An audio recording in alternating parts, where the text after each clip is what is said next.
Students, in the last video we have discussed the reactions of carboxylic acids, where we have discussed the reaction in which cleavage of oxygen hydrogen bond occur. That is, this molecule carboxylic acid acts as acidic in nature. It reacts with base to form salts. In the second type of reactions, we have discussed the various reactions in which cleavage of carbon oxygen bond occurs. Here we have synthesized different type of carboxylic acid derivatives like amides, acid chlorides, esters and anhydride. Now the third category, we will discuss the reaction in which R as well as carboxyl group involves. That is,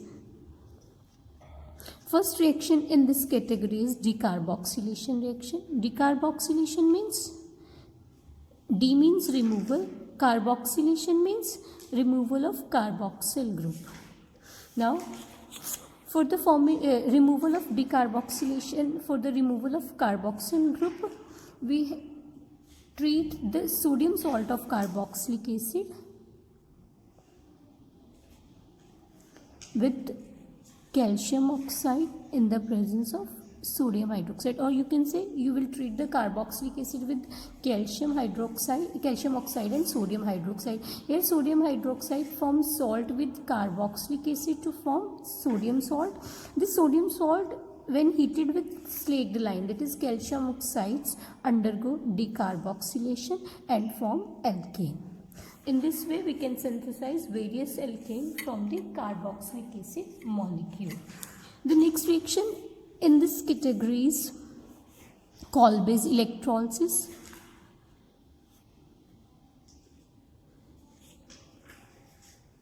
In case of Kolbe's electrolysis, sodium salt of different carboxylic acid is electrolyzed to give carboxylate ion and sodium ion. This carboxylate ion, after loss of electron, form radical. This radical, after loss of carbon dioxide, give R radical, and two different R radicals join to form alkane. Suppose we have carboxylic acid, sodium salt of acetate, then we will get ethane in that case. If we carried out decarboxylation reaction of sodium salt of acetate using calcium oxide and heat, we will get methane in that case. Suppose here we also have acetic acid, sodium salt of acetate. Under the similar condition, that is calcium oxide, we will get methane molecule.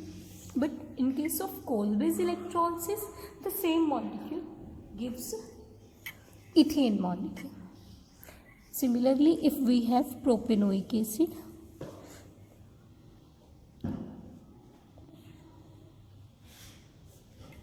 or sodium salt of propanoate, using decarboxylation in the presence of calcium oxide and heat, we will get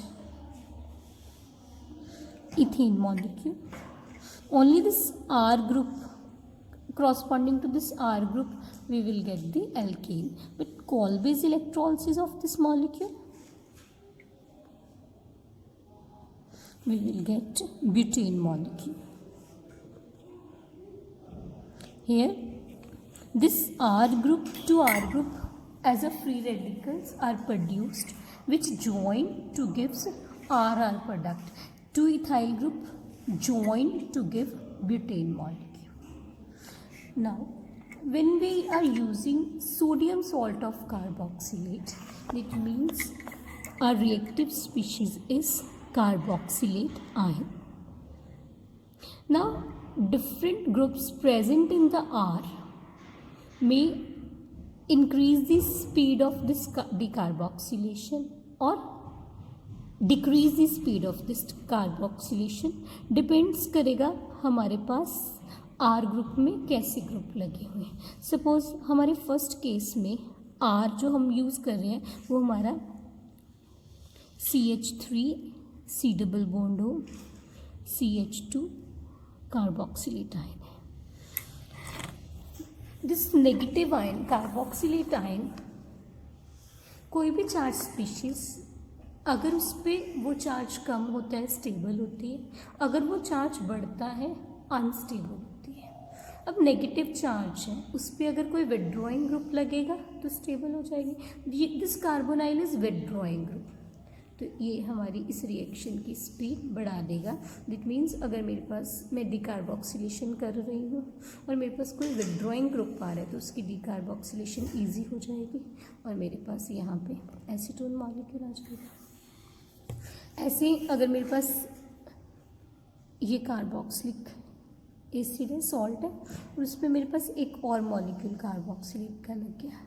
again अगर मैं ये carboxylate ion को देखूं, that is C+O negative CH2 C+O, ये मेरा group जो इसको भी एक्सपेंडेड अगर स्ट्रक्चर हम दें, ये मॉलिक्यूल है, ये मेरा कार्बोनाइल विड्रॉइंग ग्रुप है। विड्रॉइंग ग्रुप है तो इसकी स्पीड इंक्रीज कर देगा।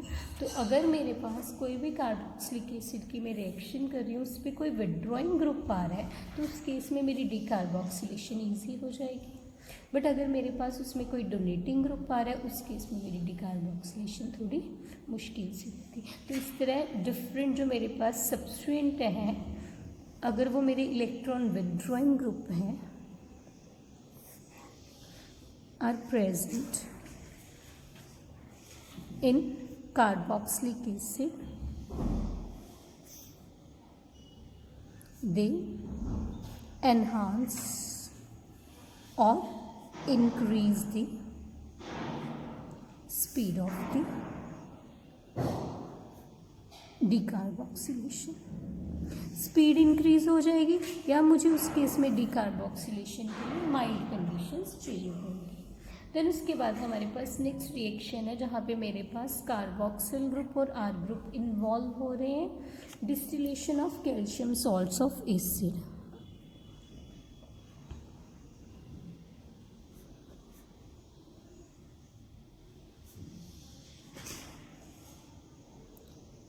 सपोज मेरे पास सबसे पहला मॉलिक्यूल है कैल्शियम फॉर्मेट। कैल्शियम की वैलेंसी 2 होती है तो उसके साथ में 2 कार्बोक्सिल मॉलिक्यूल लगेंगे।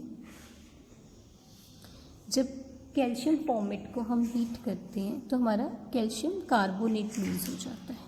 Calcium carbonate means CaCO3, CaCO, ये मेरे 3 ये निकल गए तो मेरे पास यहाँ पे फॉर्मेल्डिहाइड मॉलिक्यूल बन जाएगा। ऐसे ही अगर मेरे पास फॉर्मेट की जगह कोई भी अल्काइल ग्रुप लगा हुआ है,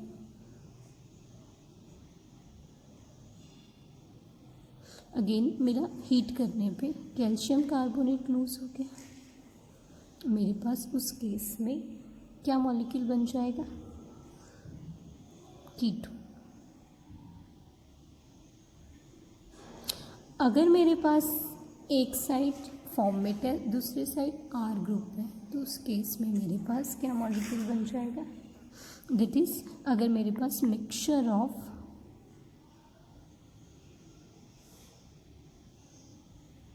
कैल्शियम फॉर्मेट है, कैल्शियम एसीटेट है,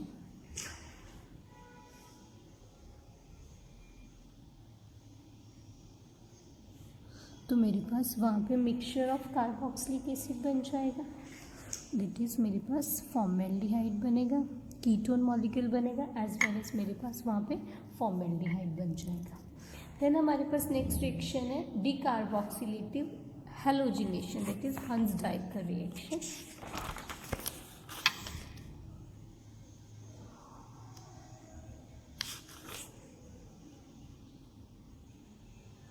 हंस डाइक का रिएक्शन में हमारे पास silver salt of carboxylic acid होता है, वो ब्रोमीन के साथ हमें एल्काइल हलाइड दे देता है। इस केस में हमारे पास क्या रिएक्शन होती है, ब्रोमीन के साथ ये सॉल्ट हमें OBr प्लस AgBr दे देता है। इस केस में हमारी होमोलिटिक क्लीवेज होती है, हमारे पास carboxyl radical plus Br radical बनता है। ये carboxyl radical carbon dioxide lose करके हमें आर रेडिकल देते हैं। ये इस आर रेडिकल के साथ बी आर रेडिकल कंबाइन करके हमारे पास आर बी आर बन जाता है। तो जो हमारे पास हंस डाइट का रिएक्शन है उस केस में हमारे पास क्या रिएक्शन हो रही है, डिकार्बोक्सिलेटिव हैलोजिनेशन। डिकार्बोक्सिलेशन तो हो ही रही है, साथ में मेरे मॉलिक्यूल की हैलोजिनेशन होती है।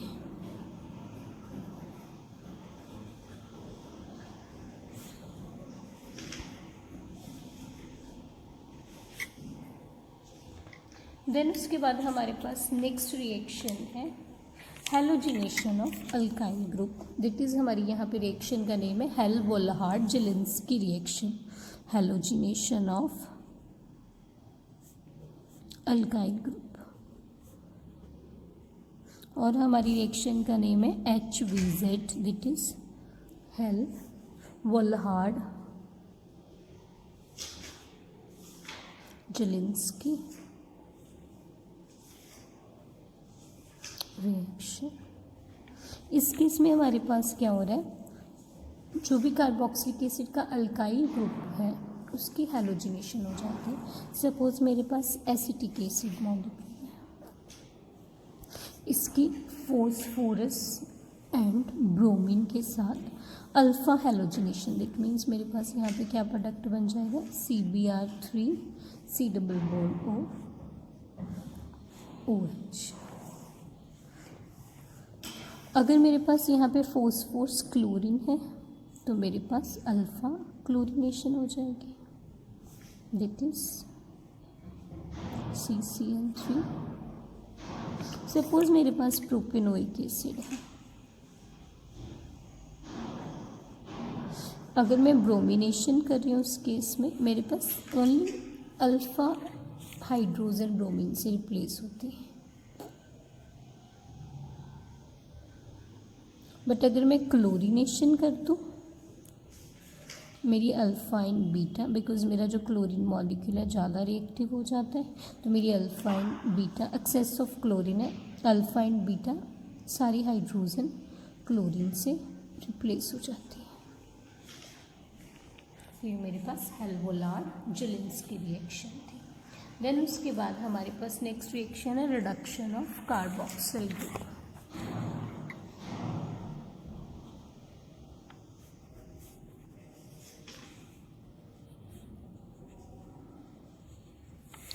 रिडक्शन ऑफ कार्बोक्सिल ग्रुप में हम लोगों ने ऑलरेडी कार्बोक्सिलिक एसिड की रिडक्शन अगर हम लिथियम एल्युमिनियम हाइड्राइड के साथ करते हैं तो हमें एल्कोहल मॉलिक्यूल मिल जाता है, ऑलरेडी ये स्टडी कर चुके हैं।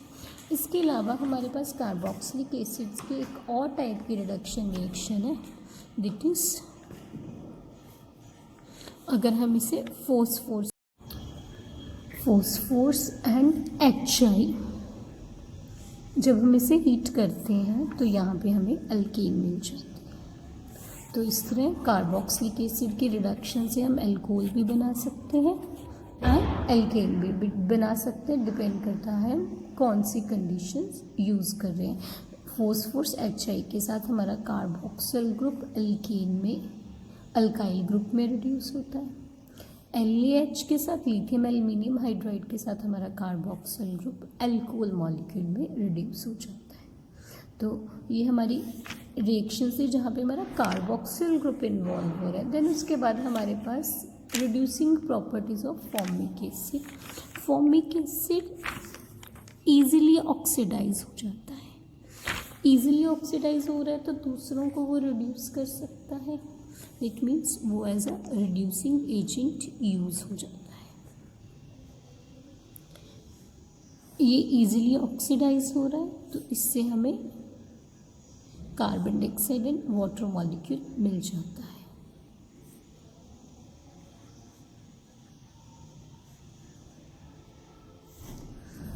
रिड्यूसिंग एजेंट एक्ट कर रहा है तो ये टोलन रिएजेंट। टोलन रिएजेंट हमारे पास क्या होता है, सिल्वर नाइट्रेट का अमोनिकल सॉल्यूशन होता है, उसमें मेरा सिल्वर +1 ऑक्सीडेशन स्टेट में है। फॉर्मिक एसिड इसको रिड्यूस कर देगा, दैट इज सिल्वर में, और खुद ऑक्सीडाइज हो जाएगा कार्बन डाइऑक्साइड एंड वाटर में। ऐसी फेलिंग रिएजेंट के साथ, फेलिंग रिएजेंट में मेरे पास कॉपर मॉलिक्यूल होता है, copper sulphate, copper 2 oxidation state में होता है। फॉर्मिक एसिड के साथ अगेन फॉर्मिक एसिड ने इसे रिड्यूस कर दिया, खुद ऑक्सीडाइज हो गया, इसे रिड्यूस करा तो मेरे पास red precipitates of cuprous oxide आ जाते हैं। मेरी सोल्यूशन में अगर मैंने फॉर्मिक एसिड और साथ में फेलिंग रिएजेंट डाल दिया तो मेरे पास रेड प्रेसिपिटेट आ रहे हैं, तो मीन्स मेरा फॉर्मिक एसिड खुद ऑक्सीडाइज हो रहा है और फेलिंग रिएजेंट या टोलन रिएजेंट को रिड्यूस कर रहा है। तो इस तरह ये मेरी सारी डिफरेंट कार्बोक्सिलिक एसिड की रिएक्शंस थी। देन उसके बाद हमारे पास नेक्स्ट टॉपिक है कार्बोक्सिलिक एसिड डेरिवेटिव। हम ऑलरेडी कुछ रिएक्शन स्टडी कर चुके हैं जहाँ पे हमने carboxylic acid derivative carboxylic acid से बनाए थे। हमारे पास 4 कार्बोक्सिलिक एसिड डेरिवेटिव है, एसिड क्लोराइड, देन उसके बाद हमारे पास एनहाइड्राइड, एस्टर, अमाइड। अगर मैं कार्बोक्सिलिक एसिड की रिएक्शन HCl के साथ करती हूँ, एसिड क्लोराइड बनता है, 2 कार्बोक्सिलिक एसिड मॉलिक्यूल्स मुझे एनहाइड्राइड देते हैं। एल्कोहल के साथ मेरे पास एस्टर बनता है, अमोनिया के साथ मेरे पास अमाइड बन जाता है। तो ये मेरे सारे डिफरेंट कार्बोक्सिलिक एसिड्स हैं, वो मैं कैसे सिंथेसाइज कर सकती हूँ फ्रॉम, अभी ऑलरेडी हम ये रिएक्शन डिस्कस कर चुके, ब्रीफ में करें। अगर मैं कार्बोक्सिलिक एसिड की रिएक्शन में OH ग्रुप Cl से रिप्लेस कर दूँ, यहाँ पे मेरे पास जो OH ग्रुप है मेरा एसीटेटाइन से रिप्लेस हो गया, यहाँ पे OH ग्रुप मेरा OR से रिप्लेस हो गया, यहाँ पे मेरे पास OH ग्रुप NH2 से रिप्लेस हो गया। तो इन दिस वे मैं डिफरेंट कार्बोक्सिलिक एसिड डेरिवेटिव बना सकती हूँ। वहाँ पे मेरे पास जो एसिटाइल ग्रुप है वही रह रहा है और मेरा जो न्यूक्लियोफाइल है Cl negative, RC double bond O negative, OR negative, NH2 negative, ये मेरा OH ग्रुप से रिप्लेस हो रहा है। और जब मैं इनकी रिएक्शंस करूँगी ये मेरे ये वाले ग्रुप Cl नेगेटिव ये सारे न्यूक्लियोफाइल सब्स्टिट्यूट हो जाते हैं किस ग्रुप में, असाइल के। तो जो कार्बोक्सिलिक एसिड डेरिवेटिव की रिएक्शंस को हम न्यूक्लियोफिलिक असाइल सब्स्टिट्यूशन रिएक्शन भी कह देते हैं। वो रिएक्शन डिस्कस करने से पहले हम कार्बोक्सिलिक एसिड डेरिवेटिव की स्ट्रक्चर डिस्कस करेंगे। कार्बोक्सिलिक एसिड डेरिवेटिव में मेरे पास जो कार्बोनाइल वाली कार्बन है सभी में वो मेरी sp2 हाइब्रिडाइज है।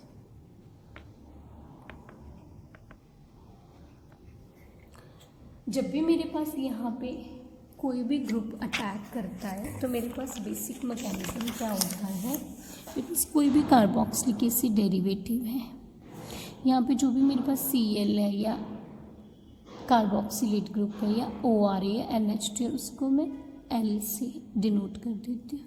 लिविंग ग्रुप है, जब भी मेरे पास कोई मॉलिक्यूल यहाँ पे अटैक करता है न्यूक्लियोफिलिक सब्स्टिट्यूशन रिएक्शन, न्यूक्लियोफाइल ने यहाँ अटैक करा, O पे नेगेटिव चार्ज आया, दैट मीन्स मेरे पास इंटरमीडिएट क्या बना,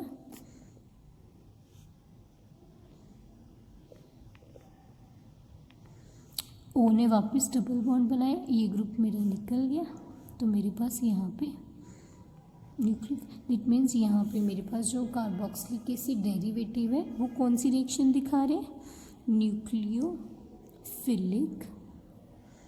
acyl substitution. Nucleophilic alkyl substitution में मेरे पास कौन सी रिएक्शंस थी,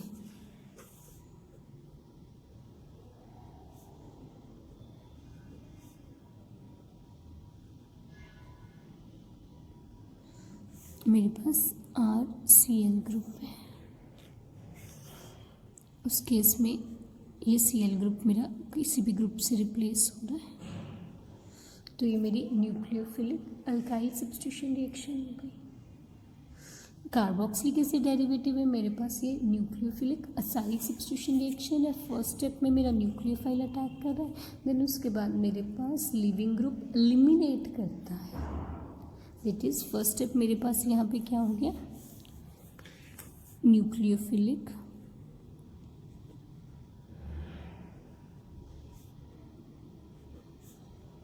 असाइल सब्स्टिट्यूशन में फर्स्ट स्टेप मेरे पास हो गया न्यूक्लियोफाइल की एडिशन। ये मेरा फर्स्ट स्टेप हो गया। देन उसके बाद मेरे पास नेक्स्ट है एलिमिनेशन ऑफ लिविंग ग्रुप।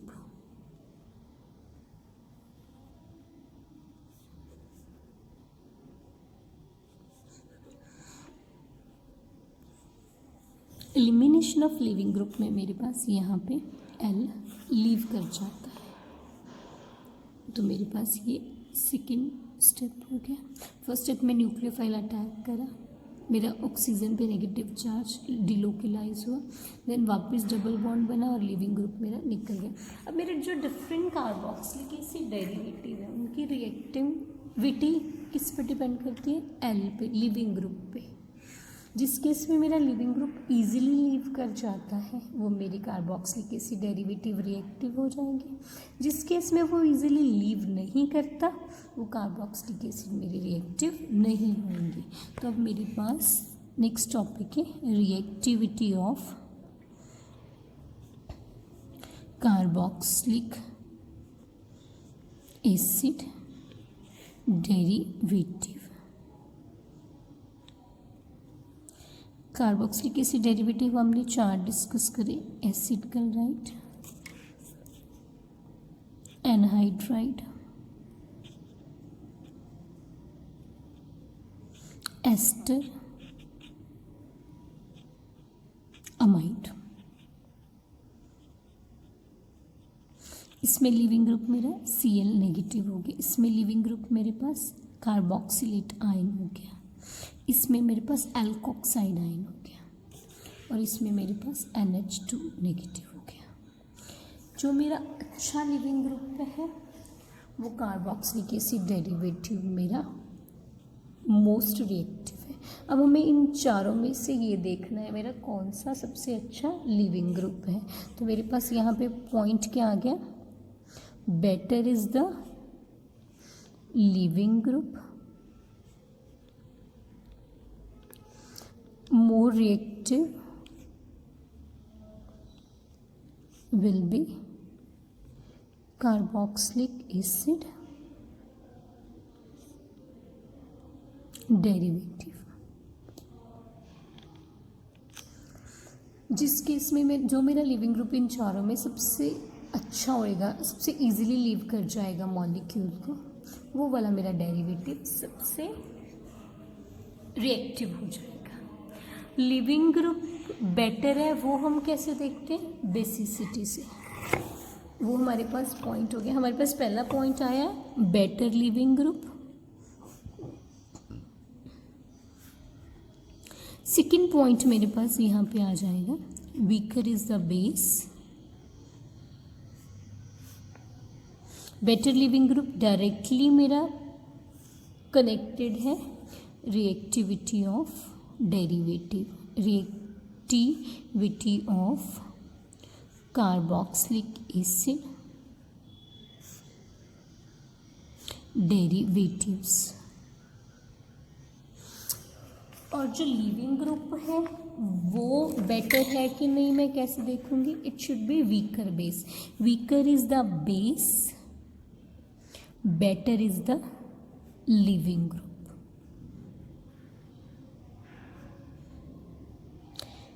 अब मेरे पास एक बेस Cn नेगेटिव है, दूसरा बेस मेरे पास कार्बोक्सिलेट आयन है, तीसरा बेस मेरे पास RO नेगेटिव है, चौथा बेस मेरे पास NH2 नेगेटिव है। इन सब में से जो मेरा वीकर होएगा या जो भी मेरे पास यहाँ पे ऑर्डर आया, अगर मेरा ये वीकर बेस है तो ये सबसे अच्छा लिविंग ग्रुप हो गया। अगर इन तीनों में से कोई वीकर बेस है तो वो मेरे सबसे अच्छे लिविंग ग्रुप हो जाएगा। इनकी बेसिसिटी देखने के लिए मैं लॉरी ब्रॉन्स्टेड जो कंसेप्ट है हमारे पास एसिडिटी का, Lowry Bronsted concept of acid base discuss करूँगी। उसमें मेरे पास एसिड एंड जो बेस है वो कॉन्जुगेट पेयर की फॉर्म में एग्जिस्ट करते हैं। अगर मेरे पास एसिड है HCl, उसका मेरे पास बेस हो जाता है Cl नेगेटिव। ये मेरा एसिड हो गया, इसको हम कॉन्जुगेट बेस बोल देते हैं। ऐसे ही अगर मेरे पास कार्बोक्सिलिक एसिड है, मेरे पास कॉन्जुगेट बेस कार्बोक्सिलेट आयन हो जाएगा। थर्ड मेरे पास एल्कोहल है, कॉन्जुगेट बेस मेरे पास RO नेगेटिव हो जाएगा। फोर्थ मेरे पास अमोनिया है, कॉन्जुगेट बेस मेरे पास NH2 नेगेटिव हो जाएगा। और जो मेरे कॉन्जुगेट एसिड बेस पेयर होते हैं उसमें एक कंपोनेंट स्ट्रॉन्ग होता है और एक वीक होता है।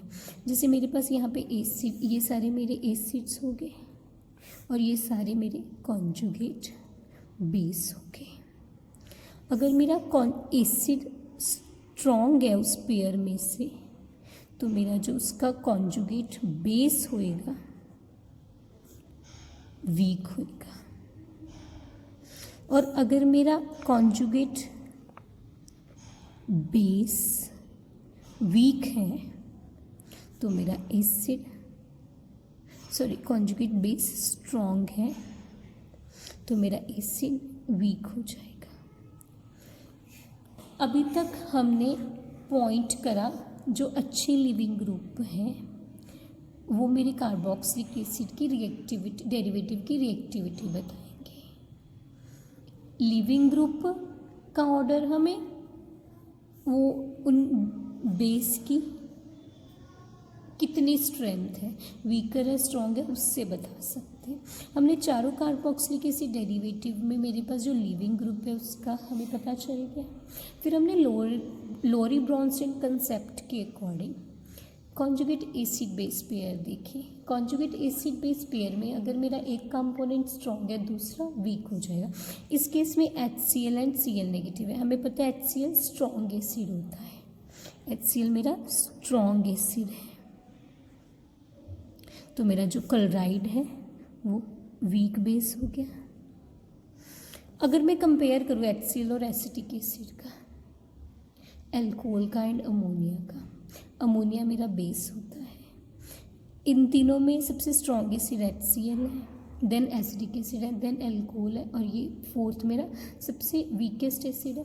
तो मेरे पास यहाँ पे इन चारों का एसिडिटी का ट्रेंड क्या आ जाएगा, HCl सबसे स्ट्रॉन्ग, देन एसिटिक एसिड कल हम डिस्कस कर चुके लास्ट वीडियो में। ऑर्गेनिक एसिड्स मेरे वीक होते हैं, इनऑर्गेनिक एसिड मेरे स्ट्रॉन्ग होते हैं।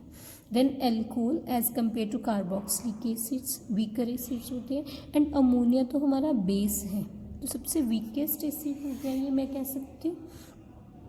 तो एसिडिटी का ऑर्डर मेरे पास ये आ गया, ये मेरा स्ट्रॉन्ग एसिड है तो इसका जो कॉन्जुगेट बेस है वीक हो गया, तो मेरा बेसिसिटी का ट्रेंड इसके क्रॉसपॉन्डिंग जो मेरा कॉन्जुगेट पेयर है सब ये वीक है, वीकेस्ट है तो ये स्ट्रॉन्गेस्ट बेस हो जाएगा।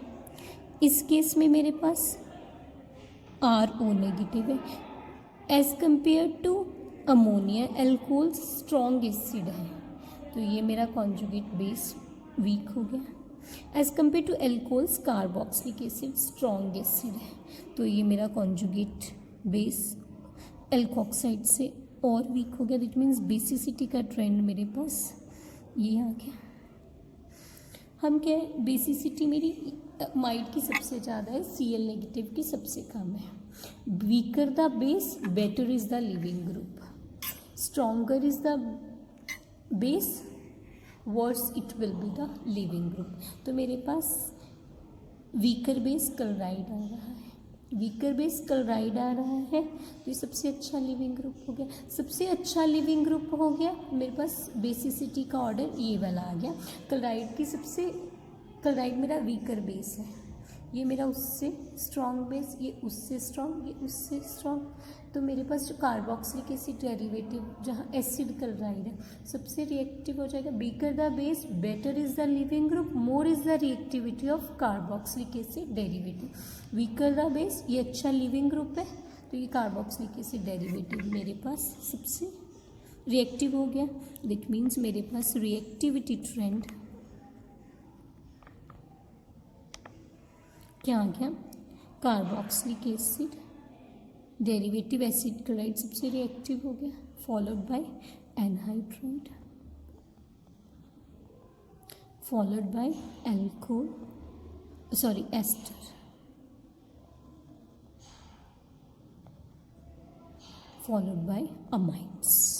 तो इस तरह मैं कार्बोक्सिलिक एसिड डेरिवेटिव्स की रिएक्टिविटी कंपेयर कर सकती हूँ। देन उसके बाद हमारे पास एक और वे है जिससे हम कार्बोक्सिलिक एसिड डेरिवेटिव की रिएक्टिविटी के बारे में प्रेडिक्ट कर सकते हैं। वो हमारे पास है, जो कार्बोक्सिलिक एसिड डेरिवेटिव है उनको जर्नल हम ऐसे रिप्रेजेंट कर रहे हैं। इस केस में मेरे पास रेजोनेटिंग स्ट्रक्चर क्या बनेंगी, अगर मेरे पास इस केस में एल जो लिविंग ग्रुप है वो इलेक्ट्रॉन देता है, तो मेरे पास O पे नेगेटिव चार्ज आ जाता है। और मैं क्या कह सकती हूँ, जो मेरे पास कार्बन ऑक्सीजन पोलर बॉन्ड है, कार्बन पे मेरे पास पॉजिटिव चार्ज, O पे नेगेटिव चार्ज है। कोई भी डोनेटिंग ग्रुप, लिविंग ग्रुप अगर के पास अगर इलेक्ट्रॉन है और वो इलेक्ट्रॉन दे देता है, तो वो मेरे कार्बन के पॉजिटिव चार्ज को स्टेबलाइज कर देगा। कार्बन के पॉजिटिव चार्ज को स्टेबलाइज कर देगा, दैट मीन्स मेरे पास यहाँ पे सबसे पहले क्या structure I, positive and negative charge हो गए। इसको इलेक्ट्रॉन दे रहा है, तो मेरे पास यहाँ पे क्या आ गया, आर ओ नेगेटिव, इलेक्ट्रॉन्स यहाँ गए, सॉरी हम ऐसे बनाएंगे स्ट्रक्चर, ये चार्ज सेपरेट हो गया। अब ये लिविंग ग्रुप के इलेक्ट्रॉन्स अगर पॉजिटिव चार्ज को स्टेबलाइज करते हैं, तो मेरी नेक्स्ट रेजोनेटिंग स्ट्रक्चर क्या आ गई, R C O negative, L पे पॉजिटिव चार्ज हो गया। अब एल पे पॉजिटिव चार्ज या ये डबल बॉन्ड अगर मेरा स्टेबलाइज हो जाता है, डबल बॉन्ड मेरा इजीली बन जाता है, तो वो मेरे पास स्ट्रक्चर स्टेबल हो जाएगी। वो स्ट्रक्चर स्टेबल हो गई तो उसकी more is the stability, lesser is the reactivity, lesser is the stability, more is the reactivity. That is हमारे पास ये फर्स्ट स्ट्रक्चर होगी, ये सेकंड स्ट्रक्चर होगी और ये थर्ड स्ट्रक्चर होगी। हमें थर्ड स्ट्रक्चर की स्टेबिलिटी कंपेयर करनी है डिफरेंट कार्बोक्सिलिक एसिड डेरिवेटिव्स। वहाँ पे हमारे पास क्या है, more is the stability, lesser is the reactivity, और लेस इसका vice versa, lesser is the stability, more is the reactivity. तो मेरे पास इनकी कार्बोक्सिलिक एसिड डेरिवेटिव की जो ये स्ट्रक्चर है हर केस में उसकी कंट्रीब्यूशन देखने, अगर वो कंट्रीब्यूट कर रही है मींस वो स्टेबल है, तो मेरा वो carboxylic acid derivative less reactive होएगा। बट अगर वो कंट्रीब्यूट लेस कर रही है मींस अनस्टेबल है, तो वो मेरा कार्बोक्सिलिक एसिड डेरिवेटिव क्या हो जाएगा, अनस्टेबल स्ट्रक्चर है, मोर रिएक्टिव हो जाएगा। अब मेरे पास चारों केसेस में कार्बोक्सिलिक एसिड डेरिवेटिव क्या बनेगा, ये वाली structure particular, O negative Cl positive, O negative, double bond O, यहाँ पे पॉजिटिव चार्ज आ गया। एनहाइड्राइड के केस में मेरे पास ये स्ट्रक्चर आ जाएगी। देन उसके बाद मेरे पास एस्टर्स है,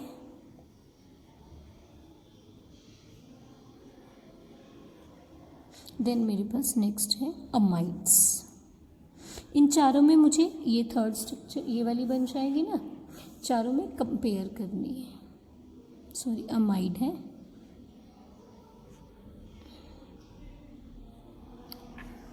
अब मैं अगर कंपैरिजन करूं नाइट्रोजन एंड ऑक्सीजन में, ऑक्सीजन बीइंग मोर इलेक्ट्रोनेगेटिव, उस पर पॉजिटिव चार्ज आ रहा है, नाइट्रोजन उससे लेस इलेक्ट्रोनेगेटिव है। तो इन तीनों में अगर मैं कंपेयर करूं, ये वाली मेरी स्ट्रक्चर सबसे स्टेबल हो गई, सबसे स्टेबल है, तो अमाइड मेरा लेस रिएक्टिव हो गया, क्योंकि मेरी जो ऑक्सीजन है as compare to nitrogen more electronegative है, और कोई भी मोर इलेक्ट्रोनेगेटिव एलिमेंट पे अगर पॉजिटिव चार्ज आता है तो वो हाईली अनस्टेबल स्ट्रक्चर बनती है। तो अगर मैं इन तीनों को कंपैरिजन कर रही हूँ, मेरी अमाइड वाली स्ट्रक्चर मोस्ट स्टेबल है, ये दोनों स्ट्रक्चर मेरी उससे कम स्टेबल है।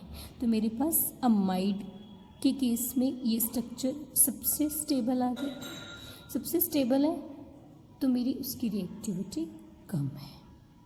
देन मैं इन दोनों के केस में कंपेयर करूँगी। इस केस में मेरी nitrogen is less electronegative as compare to oxygen. Then in दोनों केसेस में ऑक्सीजन है, we have to compare, oxygen पे पॉजिटिव चार्ज है, कार्बोनाइल इज विथड्रॉइंग ग्रुप,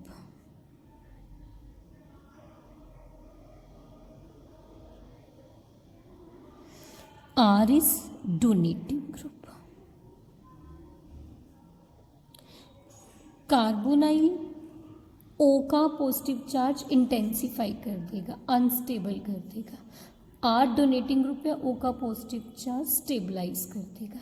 ये स्ट्रक्चर मेरी स्टेबलाइज हो रही है, ये अनस्टेबल हो रही है, स्टेबल हो रही है, तो इन दोनों में एस्टर्स मोर स्टेबल हो गए, मोर स्टेबल हो गए, लेस रिएक्टिव हो गए। तो इन तीनों में जो मेरे पास रिएक्टिविटी का ट्रेंड है, ये highly unstable structure because withdrawing group लगे और O पे पॉजिटिव चार्ज आ रहा है, ये मेरी O पे पॉजिटिव चार्ज है बट डोनेटिंग ग्रुप पे स्टेबलाइज करे। तो इन तीनों में मेरे पास कंपैरिजन मोस्ट स्टेबल स्ट्रक्चर, ये उससे कम होगी स्टेबल, और ये हाईली अनस्टेबल होगी। तो मेरे पास इन तीनों में अमाइड्स मोस्ट स्टेबल है, लेस रिएक्टिव होंगे, एस्टर्स लेस स्टेबल है, मोर रिएक्टिव होंगे। देन उसके बाद हमें क्लोराइड वाले के केस में करना है। इन तीनों में हम देखें, अगर ऑक्सीजन नाइट्रोजन के पास हमारे पास 2p ऑर्बिटल है, कार्बन का भी 2p बॉन्ड बन रहा है, यहाँ पे क्लोरीन मेरे पास उसमें जो लोन पेयर है 3p ऑर्बिटल में पड़ा है, 3p 2p बॉन्ड बन रहा है। हमें पता है जब सेम साइज़ के ऑर्बिटल्स होते हैं उनमें एक्सटेंट ऑफ ओवरलैपिंग ज़्यादा हो जाता है, स्टेबल स्ट्रक्चर आ जाती है। 3p बड़ा साइज़ का ओवरलैपिंग प्रॉपर नहीं हो पाती, तो ये स्टेबल स्ट्रक्चर नहीं आती। इस केस में ओवरलैपिंग का एक्सटेंट इतना कम होता है कि इन तीनों के कंपैरिजन में ये हाईली स्टेबल स्ट्रक्चर होती है। इन तीनों में हम ऑलरेडी ऑर्डर एक्सप्लेन कर चुके हैं, ये उनसे भी अनस्टेबल होगी, उससे भी अनस्टेबल होगी, मोर रिएक्टिव होगी। अगेन हमारे पास यहाँ पे ऑर्डर क्या आ गया रिएक्टिविटी का, acid chloride most reactive because उस केस में जो मेरे पास ये स्ट्रक्चर है highly unstable, followed by anhydrides, followed by asters, followed by amides. तो ये मेरे पास डिफरेंट कार्बोक्सिलिक एसिड डेरिवेटिव्स का रिएक्टिविटी का ट्रेंड है, चाहे मैं लीविंग ग्रुप के बेसिस पे एक्सप्लेन कर दूँ, चाहे इन स्ट्रक्चर की कॉन्ट्रीब्यूशन भी कर दूँ, दोनों केसेस में मेरे पास ऑर्डर सेम आ रहा है।